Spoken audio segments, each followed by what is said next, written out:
इस वक्त की बड़ी खबर बिहार से आ रही है, मुजफ्फरपुर से, जहां पर एक इंजीनियर की हत्या से सनसनी फैल गई है।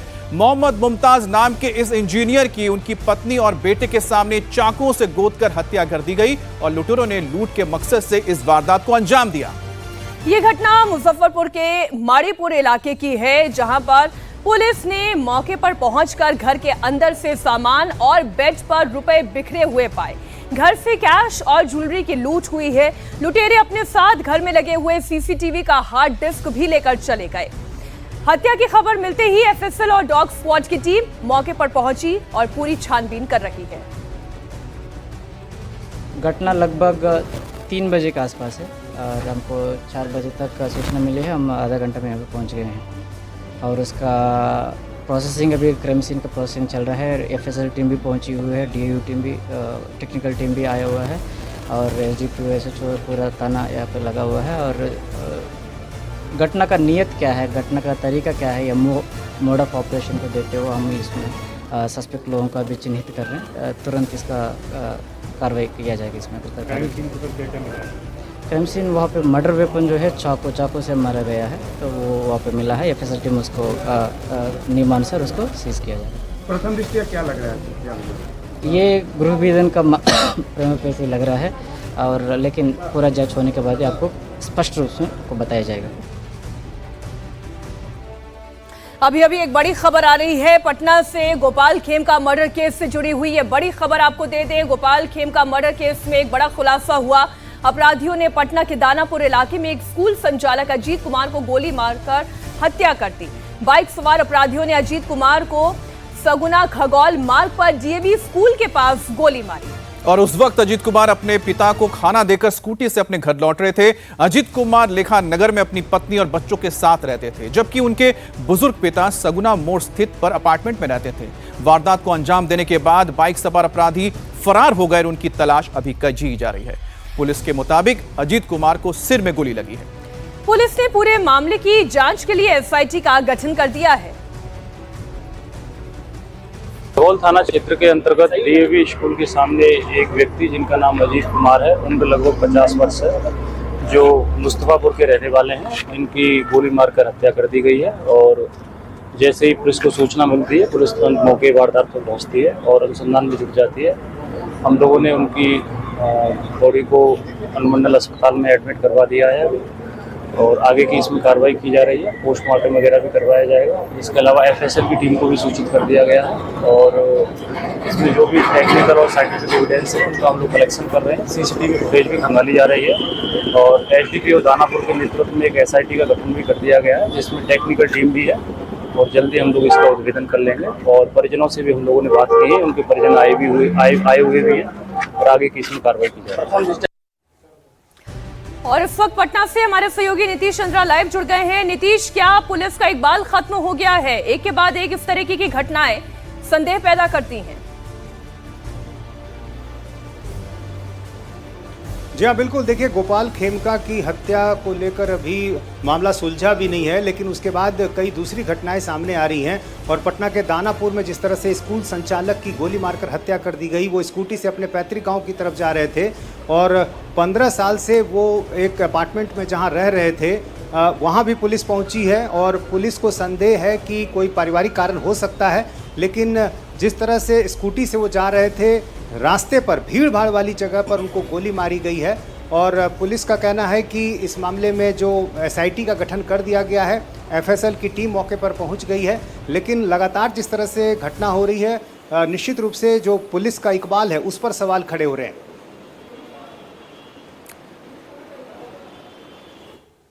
और अभी एक और बड़ी खबर आ रही है बिहार के ही नालंदा से, जो नीतीश कुमार का गृह क्षेत्र भी है, जहां डबल मर्डर से सनसनी फैल गई है। नालंदा के दीपनगर में एक 20 साल की लड़की और 16 साल के लड़के की गोली मारकर हत्या कर दी गई।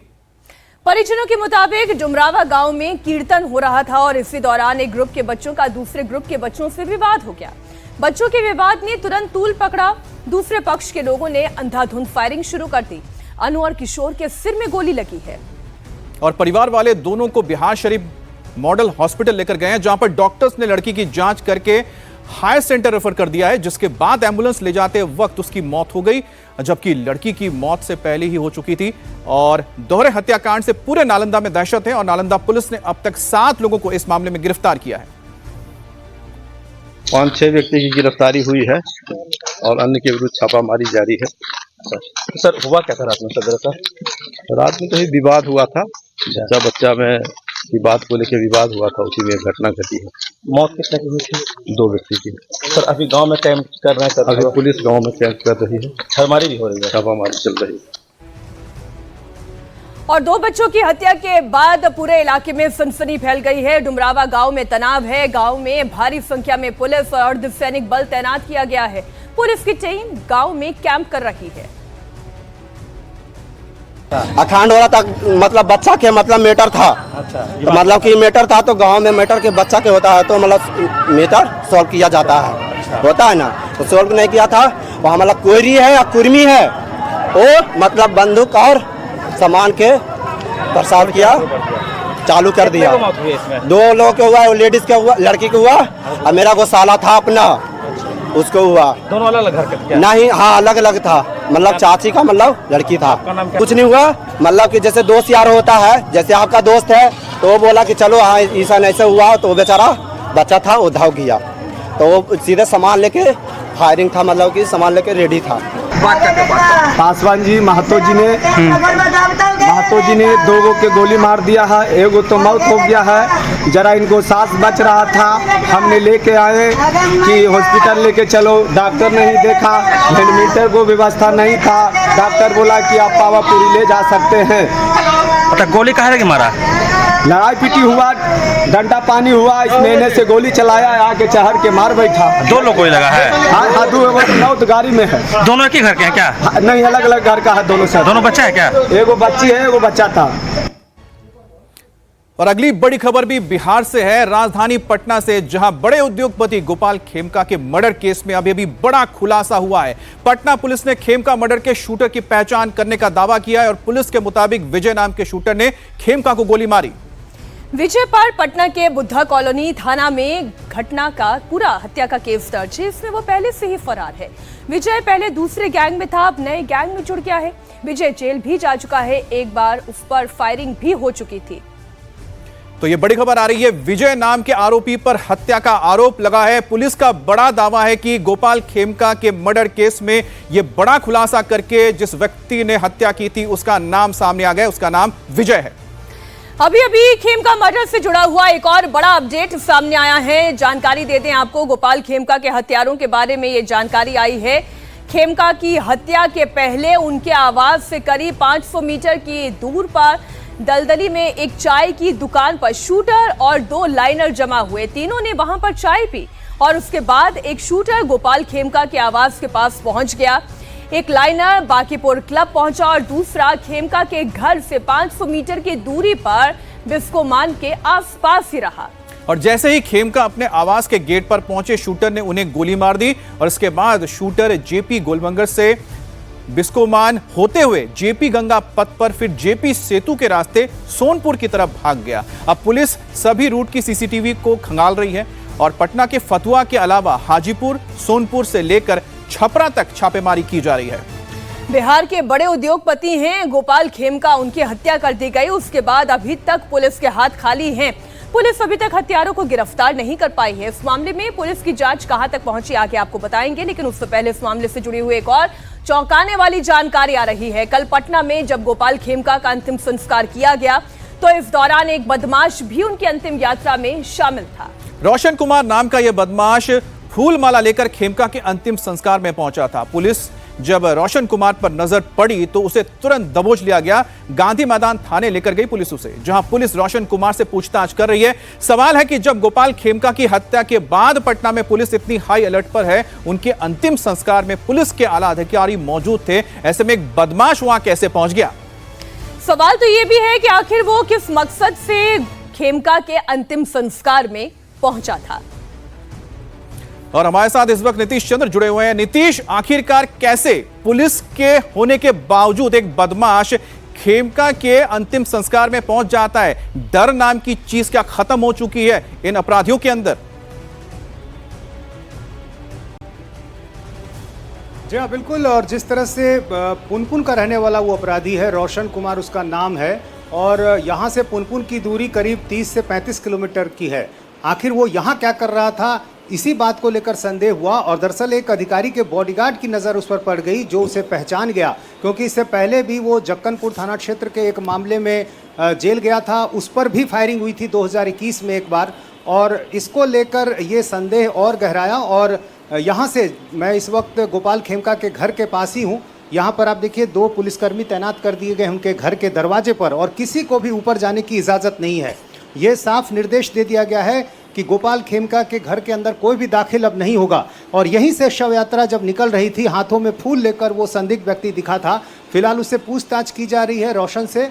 और इसके अलावा इस पूरे मामले में एक विजय सहनी नाम के शूटर की जानकारी भी पुलिस को मिली है। पुलिस ने बेऊर जेल में छापेमारी की थी घटना के दिन ही शाम में, और वहां से पुलिस को कुछ ऐसी लीड मिली थी जिसके आधार पर विजय सहनी पर संदेह जा रहा है। बहुत शुक्रिया नीतीश आपका इस पूरी जानकारी के लिए। और लॉ एंड ऑर्डर की इश्यू की बात करते हैं, जो मुहर्रम के जुलूस के दौरान भी बिखरता हुआ दिखाई दिया। बड़ी खबर अभी इस वक्त आपको बता दें, उत्तर प्रदेश के लखीमपुर से, जहां मुहर्रम के दौरान बड़ा बवाल हुआ। बड़ा गांव इलाके में उपद्रवियों ने जमकर उत्पात मचाया, और मुहर्रम के जुलूस के दौरान घरों में पाउडर फेंका गया। घर वालों ने विरोध किया तो उपद्रवियों ने पत्थरबाजी की, और इस घटना को लेकर इलाके के हिंदुओं में काफी गुस्सा है। गांव में भारी तादाद में पुलिस बल तैनात कर दिया गया है, और पुलिस ने पथराव करने वाले तालिब, जाहिद, सुलेमान और नूरी के खिलाफ मुकदमा दर्ज करके कार्रवाई शुरू कर दी है।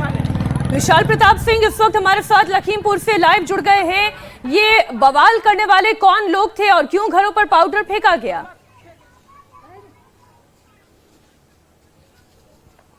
मीनाक्षी, इस समय हम लखीमपुर के बड़ा गांव में मौजूद हैं, जहां कल मुहर्रम का जो जुलूस निकलता है उस दौरान जो बवाल होता है, घरों में पाउडर फेंके जाते हैं और किस तरीके से ईंट पत्थर चलते हैं, उसका अंदाजा आप सिर्फ यहां पर जो मौजूद ईंट पत्थर उनको देख के लगा सकते हैं। ये पत्थर जो पड़े हुए हैं, ये दरअसल बलवाइयों की तरफ से फेंके गए थे, और मोटरसाइकिल के ऊपर जो सफेद रंग का पाउडर पड़ा हुआ है, ये लोगों ने बताया है कि मुहर्रम के जुलूस के दौरान यहां पर जो लोग निकल रहे थे, पूरी तरीके से साजिशन यहां पर न सिर्फ पाउडर फेंका गया बल्कि घरों को टारगेट किया गया, बड़े बड़े ईंट पत्थर फेंके गए, जिसके बाद पुलिस प्रशासन मौके पर पहुंचा है। सीओ और एसडीएम की गांव में तैनाती की गई है, फोर्स की तैनाती की गई है, और आज ये माना जा रहा है कुछ देर बाद ताजिए को जो दफन करने की प्रक्रिया है वो अपनाई जाएगी। कल लेकिन लखीमपुर के इसी बड़ा गांव में जबरदस्त तरीके से बवाल हुआ था। जिनकी तरफ से एफआईआर दर्ज कराई गई है वो परिवार से हमारे साथ मौजूद है, उनसे जान लेते हैं कि आखिर पूरा मामला क्या था और बवाल हुआ किस वजह से। दादा, आप बताइए कि आप लोग तो यहाँ पर हर समय रहते हैं, बवाल किस वजह से एकाएक शुरू हो गया, किस वजह से उन लोगों ने फेंकना शुरू कर दिया यहाँ पे? सर, एक तो वहाँ संसरी से ताजिया आया तो कभी यहाँ रखा नहीं जाता था। कल 1-1.5 घंटे यहाँ ताजिया रखा गया, जबकि कभी नहीं रखा जाता था। फिर उसके बाद में प्रधान जी भी आए, यहाँ खड़े रहे, जो कुछ हुआ। आपके लड़के ने ऑडियो सिस्टम को लेकर कुछ कहा, उसका लोगों ने घसीट लिया उसको। जी, तो यहाँ से पाउडर फेंका गया घर के अंदर, आप दिखाया आपको सब यहाँ पड़ा। तो हम लोगों ने कहा कि अब वहां से इतनी दूर घर में क्यों डाल दो पाउडर, भाई अपने जुलूस में डालो। नहीं सुना, लड़के ने मेरे कहा तो नहीं सुना, तो उसने सोचा शायद ये डीजे बज रहा है, इसमें आवाज मेरी नहीं पहुंच रही, तो वहां उठ के गया बताने के लिए। जो वहां बताने के लिए गया तो उन्होंने उसको खींच लिया, उसी में मारना पीटना शुरू हो गया लगे। पत्थर उसके बाद शुरू कर दिए। हाँ जी, तो तालिब थे और एक जाहिद कादिम का गांव के ही लड़के हैं, गांव के ही लड़के हैं सब। दरअसल बात ये थी कि ये साजिशन हुआ है, मामला पूरा शांत था कुछ दिनों से, यहाँ कोई हिंदू मुस्लिम जैसी बात नहीं थी, अमन था। लेकिन कल जब ये ताजिया उठाने का जुलूस चालू हुआ तो 5वां वर्ष चल रहा है प्रधानी का, प्रधान बने हुए पहली मर्तबा प्रधान जी अपने दल बल के साथ जुलूस में आए। चुनाव आने वाला है तो हिंदू मुस्लिम की राजनीति वो करते हैं, क्योंकि काम तो कुछ किया नहीं है, वोट मिलने वाला नहीं है, तो अब उस चक्कर में कैसे क्या किया जाए, उसमें इन्होंने एक साजिश रची। और यहाँ जब वो आने के बाद घर के अंदर पाउडर फेंका गया। पाउडर जब फेंका गया तो उसका विरोध करने के लिए पंकज अवस्थी ने उनको मना किया। गांव के लड़के थे जिन्होंने पाउडर फेंका, पत्थरबाजी की? नहीं, गांव के ही थे, मैं बता रहा हूँ, घटना बता रहा हूँ। जब पाउडर फेंका गया तो पंकज अवस्थी ने कहा कि भाई आप जुलूस में फेंकिए, मेरे घर में मत फेंकिए, परिवार रहता है। इतने में प्रधान जी के ही मुंशी तालिब और एक जाहिद, इन लड़कों ने उसको पकड़ लिया और पीटना शुरू कर दिया। इसके बाद में जो हुआ है वो पथराव हुआ है 3-4 हिंदू घरों में। चार हिंदू घर में पथराव हुआ है, साजिशन हुआ है। प्रधान के जो मुंशी हैं उनकी तरफ से पंकज अवस्थी जो कि मना करने गए थे कि साउंड बहुत तेज बज रहा है, उसको थोड़ा धीमा कर लो, और जो पाउडर फेंका जा रहा है घरों में उस पाउडर को ना फेंका जाए। जब मना करने जाते हैं, विरोध करते हैं तो लोग पकड़ लेते हैं, बुरी तरीके से मारते पीटते हैं, घरों पर पत्थरबाजी करते हैं, और उसका नतीजा यह है कि गांव में इस समय जबरदस्त तरीके से पुलिस बल को तैनात किया गया है ताकि कानून व्यवस्था मेंटेन रहे। लेकिन मुहर्रम के जुलूस में शायद प्रशासन एंटिसिपेट नहीं कर पाया कि यहां पर इस तरीके का बवाल हो सकता है, और इसकी वजह से प्रशासन। देखिए विशाल, इसी तरह की जो खबर है उत्तर प्रदेश की तरह ही मध्य प्रदेश से भी आ रही है, और आपके शहर उज्जैन में भी मुहर्रम के जुलूस के दौरान इसी तरह से हंगामा हुआ था। भीड़ ने पुलिस के साथ हंगामा किया, बैरिकेड को तोड़कर प्रतिबंधित रास्ता जो बंद था जाने के लिए उसको उन्होंने खोलने की कोशिश की, तय रूट से अलग जाने की कोशिश की, रोके जाने पर हंगामा किया और उसके बाद पुलिस को लाठीचार्ज करना पड़ा। कुछ लोग इन तस्वीरों में आप देखें घोड़ा लेकर बैरिकेड्स लगाकर प्रतिबंधित किए गए मार्ग की तरफ जा रहे थे। पुलिस ने उन्हें रोकने की भी कोशिश की, लेकिन इसके बावजूद वो नहीं रुके। थाना स्तर पर की गई थी, उसमें सभी को निर्धारित रूट पर जाने के लिए पाबंद किया गया था और इसके पूरे मिनट्स पे और उनके दस्तखत भी कराए गए थे। उसके बावजूद आज बेगमबाग इरफान खान जो उर्फ लल्ला, इनका जो घोड़ा है, उनको निर्धारित मार्ग जो खजूर वाली मस्जिद से निकास चौराहे की तरफ जाना था, वो उस पर ना जाते हुए पुलिस के बैरिकेड को तोड़कर उन्होंने अब्दालपुरा की तरफ जाने का प्रयास किया, जिसमें कुछ पुलिसकर्मियों को चोट भी आई, जिसके बाद जो वहां पर उपस्थित भीड़ थी उसको तितर बितर करने के लिए हल्के बल का प्रयोग किया गया। इसमें साथ ही इनके और इनके 15 साथियों के विरुद्ध इसमें एक FIR दर्ज की जा रही है। आयोजक के खिलाफ नामजद FIR की गई है, बाकी सभी का CCTV फुटेज से हम लोग चिन्हित कर। और इस वक्त हमारे सहयोगी अनुराग अमिताभ लाइव जुड़ गए हैं। अनुराग, ये जुलूस बता रहा है कि पूरी साजिश के साथ ये किया गया, क्योंकि बैरिकेड लगे हुए हैं, प्रतिबंधित रास्ता है, आगे जाने की मनाही है, इसके बावजूद ताजिए का जुलूस उस एरिया में निकालने की कोशिश हुई। क्या कार्रवाई हुई अब तक? निश्चित देखिए, कार्रवाई सबसे पहले बता देता हूं, आयोजक समेत 15 लोगों पर और कार्रवाई हुई है। रही बात इसकी कि पूरे प्लान तरीके से किया गया था, इसलिए गलत नहीं है। पिछली बार भी इसी अब्दालपुरा क्षेत्र में जो प्रतिबंधित क्षेत्र था वहां पर जुलूस निकालने की कोशिश की थी, तब भी ऐसी ही घटना हुई थी। हालांकि तब आयोजकों ने माफी मांग ली थी, इसलिए FIR दर्ज नहीं हुई थी। लगातार दूसरे साल भी जो उपद्रवी थे उन्हें उम्मीद थी कि उसी तरीके की हरकत करेंगे। तय रूट जो था, 2 बार शांति कमेटी की बैठक बीते 10 दिनों में, जो ईद मिलादुन्नबी इंतजामिया कमेटी और शांति जो लोगों की भी बैठक है और पुलिस प्रशासन की बैठक हो चुकी थी। तय रूट डिसाइडेड था किस रूट पर जाना और कौन सा प्रतिबंधित क्षेत्र है। बावजूद उसके अल सुबह 4 बजे जब ये जुलूस निकलता है तो जो बेगमगंज इंतजामिया कमेटी का जो घोड़ा रहता है वो लोग तय रास्ता छोड़कर उस रास्ते पर चले जाते हैं जहां पर जाने से प्रतिबंध लगाया गया। तो दिखाई दे रहा है। बहुत शुक्रिया आपका पूरी जानकारी के लिए अनुराग। और अभी बड़ी खबर बिहार से आ रही है, जहां मुहर्रम के जुलूस के दौरान जमकर उत्पात मचाने की कोशिश हुई। बिहार के भागलपुर से खबर, जहां मुहर्रम के जुलूस के दौरान 2 गुटों में हिंसक झड़प हुई। भवानीपुर इलाके में बिलाल मस्जिद के पास जबरदस्त पत्थरबाजी हुई और मारपीट में दोनों पक्षों से दर्जनों से ज्यादा लोग घायल हुए हैं, जिनमें 2 की हालत गंभीर बताई जा रही है। जुलूस के दौरान एक गुट आगे था, दूसरा गुट प्रशासनिक टीम के पीछे साथ शामिल था। इसी बात को लेकर दोनों पक्षों में विवाद गहराया और देखते ही देखते नौबत हाथापाई, उसके बाद ईंट पत्थरबाजी तक जा पहुंची।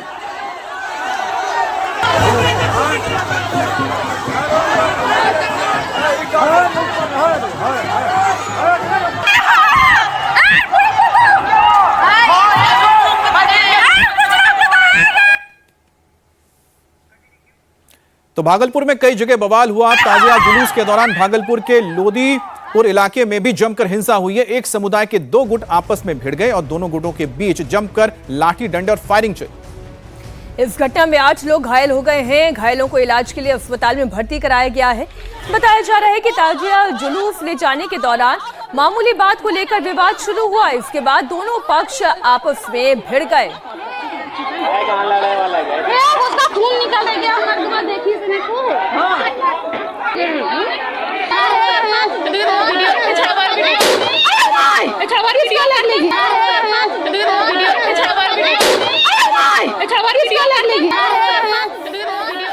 एक और बड़ी खबर बिहार के कटिहार से है, जहां मुहर्रम के जुलूस के दौरान उपद्रवियों ने महावीर मंदिर के ऊपर ही हमला कर दिया। कटिहार के नया टोला में मुहर्रम जुलूस के दौरान उपद्रवियों ने प्राचीन महावीर मंदिर पर हमला किया और इस दौरान उपद्रवियों ने रास्ते में पड़ने वाले घरों के खिड़कियों के शीशे, दरवाजे, ईंट पत्थर मारकर तोड़ दिए। उपद्रवियों ने घर के आगे लगे हुए बाइक और कार को भी नुकसान पहुंचाया। वहीं जुलूस के साथ चल रहे पुलिसकर्मियों ने जब उपद्रवियों को रोकने की कोशिश की तो उन लोगों पर भी हमला किया गया। उपद्रवियों ने इस दौरान पुलिसकर्मियों पर भी हमला बोला, जिसके बाद उन्हें भी भागकर अपनी जान बचानी पड़ी। और घटना की जानकारी हिंदू समुदाय के लोगों को हुई तो वो मौके पर पहुंचे। इस दौरान दोनों तरफ से ईंट पत्थर की बरसात होने लगी।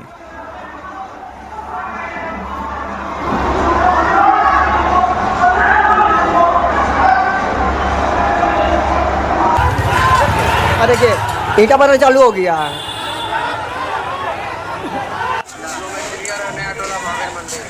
मंदिर सब तोड़ रहा है, वहाँ पे महावीर मंदिर में नया टोला में सब मंदिर तोड़ रहा है। इधर देखिए इतना हिंदू बस, इधर देखिए। इस घटना के बाद कटिहार में तनाव का माहौल दिखाई दे रहा है। पुलिस ने एहतियातन इंटरनेट सेवा पर बैन लगा दिया है। सीसीटीवी से आरोपियों की पहचान की जा रही है। महावीर मंदिर पर पत्थरबाजी को लेकर इलाके के हिंदुओं में जबरदस्त गुस्सा है। और बिहार के पूर्व डिप्टी सीएम तारकिशोर प्रसाद मौके पर पहुंचे। उपद्रवियों पर कार्रवाई का भरोसा दिलाकर हिंदू संगठनों को उन्होंने शांत कराया। नया टोला चौक पर ताजिए का जुलूस जा रहा था और उसमें से असामाजिक तत्वों ने अचानक निर्दोष और जो दर्शक के रूप में मोहल्ले के लोग खड़े थे उन पर बिना कारण हमला किया और पत्थरबाजी की, जो घोर निंदनीय है। घटना की जानकारी मिलते ही मैं वहां पहुंचा हूं।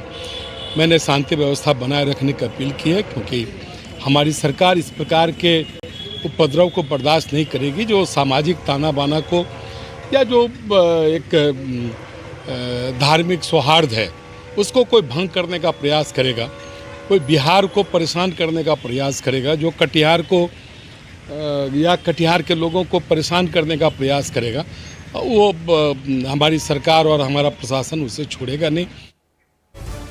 और कटिहार के बाद बात करते हैं अब समस्तीपुर की। वहां पर भी मुहर्रम के दौरान और जुलूस जब निकाला जा रहा था तो हंगामा हुआ, बवाल हुआ। मुहर्रम के जुलूस के दौरान नगर थाना क्षेत्र के मारवाड़ी बाजार से उपद्रवियों ने जमकर उत्पात मचाया। जुलूस में शामिल उपद्रवियों ने मारवाड़ी बाजार में एक पूजा सामग्री की दुकान में तोड़फोड़ की। दुकानदारों का कहना यह है कि जिस वक्त ये जुलूस मारवाड़ी बाजार से गुजर रहा था उस वक्त उन लोगों के दुकान का शटर गिरा दिया गया था। बावजूद इसके उपद्रवियों ने पूजा के सामान बेचने वाली दुकान को निशाना बनाया। तोड़फोड़ की गई। दुकान में जो पूजा का सामान रखा हुआ था उसे भी निकालकर सड़क पर फेंक दिया। अब दुकान में मौजूद दो युवकों के साथ उपद्रवियों ने मारपीट की। हालांकि पुलिस का तो यह कहना है कि ये दो लोगों के आपस का मामला है और ये झगड़े में जो लोग शामिल थे हर किसी ने हमला नहीं किया था दुकान पर।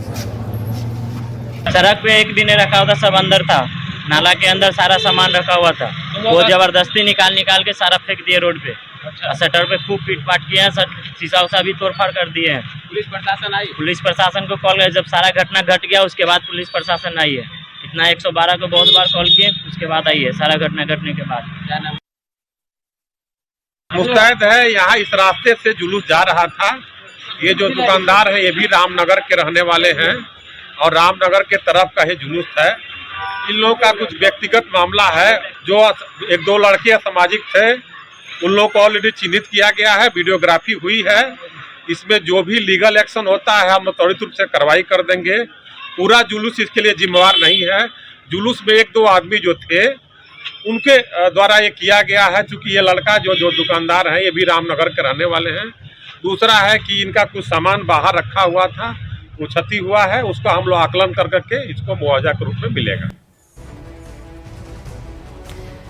अभी बड़ी खबर अररिया के फारबिसगंज से भी आ रही है, जहां पर मुहर्रम के जुलूस के दौरान जमकर उत्पात मचाया गया और दो गुटों के बीच जमकर पत्थरबाजी हुई है। बताया जा रहा है कि फारबिसगंज में जुलूस के दौरान लाठी खेलने को लेकर यह विवाद शुरू हुआ, जिसके बाद दो गुट आपस में भिड़ गए।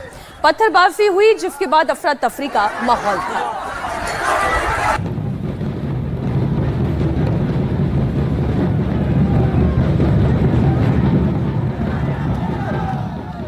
ये मुख्य जुलूस अभी निकलने से पहले की ये मामला है। मुख्य जुलूस जैसे निकली उसके पहले दो पक्ष आपस में ढेला ढपुर किए थे, दोनों पक्ष में ढेला बुली चली थी और उसके बाद जैसे हम लोगों को खबर मिला तुरंत दोनों पक्ष अभी ढेला या ईंट रोड़ी पत्थर बरसाया गया, ईंटा पत्थर चली थी। दोनों पक्ष अभी जिसे हम लोगों को खबर मिली है तुरंत पहुंचे, उसके बाद दोनों पक्ष अपने अपने तीतर भीतर कर दिया गया है। और बिहार के बाद अब हम रुक करते हैं राजस्थान का, जहां चुरू में मुहर्रम का जुलूस देखकर लौट रहे एक नाबालिग को पीट कर मौत के घाट उतार दिया गया। हत्या के बाद आरोपी फरार हो गए। तनाव को लेकर मौके पर पुलिस फोर्स तैनात करना पड़ा। मारपीट का एक सीसीटीवी वीडियो भी सामने आया है। इस वीडियो में नाबालिग से मारपीट करते हुए लोग नजर आ रहे हैं। करीब 10 से ज्यादा की भीड़ है जिसने नाबालिग के साथ मारपीट की। इस वक्त एक और बड़ी खबर उत्तर प्रदेश के मेरठ से आ रही है। उत्तर प्रदेश के शहर मेरठ में भी सुभाष मर्डर के सुलझाने का दावा किया जा रहा है। पुलिस ने सुभाष की पत्नी, बेटी समेत 5 आरोपियों को गिरफ्तार किया है। मेरठ पुलिस का कहना है कि सुभाष की पत्नी और बेटी ने अपने प्रेम संबंधों के रास्ते में आने पर सुभाष की हत्या करा दी। 23 जून को सुभाष उपाध्याय की हत्या की गई थी।